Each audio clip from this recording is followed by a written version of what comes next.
Hello, the Pioneer viewers. Today we bring you the growing voice of a silent rebellion echoing across Russia. This is no longer just the story of soldiers refusing to die on the front lines. It's the story of a new generation standing against war with songs, words, and courage. From the streets of St. Petersburg to the heart of Moscow, young Russians are challenging the Kremlin like never before. But what does this mean? Why have Russian youths taken to the streets? And could this movement be a turning point for Putin's regime? Let's take a closer look. An event in Russia's cultural capital, St. Petersburg, has caught the attention of the entire world. A group of young people gathered in the city center in the evening and began singing the anti-war song Cooperative Lieb Gorodok, Duck Lake, by the famous Russian artist Noise MC. The song criticizes state propaganda with lyrics like television takes over the mind, changes the words, and has become an anthem of resistance for young Russians. Their voices echoed through the streets and quickly spread online. Videos of the performance were watched millions of times and went viral on social media. But the Kremlin did not remain silent. The young performers, including the well-known street artist Diana Naokologinova, were detained by the police. Yet, this crackdown did not silence the movement. It fueled it further. Social media flooded with the hashtag "This is not our war." Thousands of young Russians showed solidarity through silent protests and digital campaigns. Now the Kremlin faces opposition not just from soldiers on the front lines, but from its own children. News from the Ukrainian front is fueling this unrest. In recent weeks, an increasing number of Russian soldiers have openly refused to fight. Some of those who surrendered to Ukrainian forces said, "We were sent by force. We received no training. Our commanders left us to die." Many do not want to return to Russia because if they do, they face imprisonment or being sent back to the front. This growing insubordination signals a deepening crisis for the Kremlin.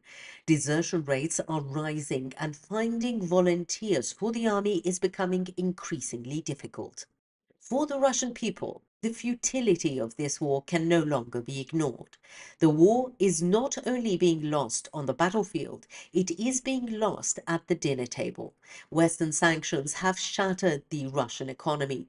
The ruble has plunged to historic lows. Inflation is out of control and food prices have doubled. Energy bills are rising, salaries are shrinking, and millions are fighting for survival. With Western companies withdrawing, Russia's industrial and technology sectors are on the verge of collapse. The younger generation no longer sees a future in their country. Every week, thousands attempt to flee to Georgia, Armenia, or Finland. Even the elderly, who were once Putin's most loyal supporters, are beginning to ask openly, why did this war start? What have we gained?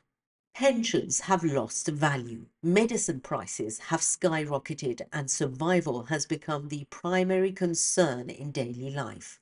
According to information obtained by the Pioneer, the protest in St. Petersburg is only the beginning. Small demonstrations organized by youth groups are spreading to Moscow, Kazan, and Novosibirsk. The police respond with harsh interventions each time, but this time something has changed. Fear is giving way to anger.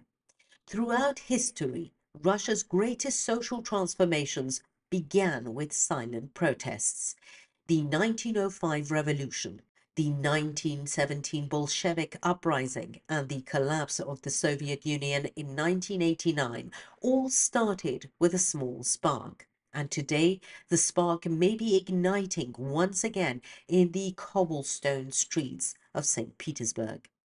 Western intelligence sources suggest that Vladimir Putin's health is deteriorating and he is reportedly undergoing chemotherapy.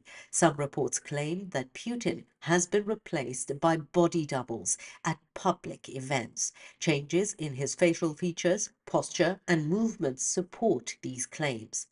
If true, there may be a power struggle within the Kremlin, further deepening military disarray and public unrest. Russia now finds itself between two fronts. On one side, soldiers exhausted at the Ukrainian front.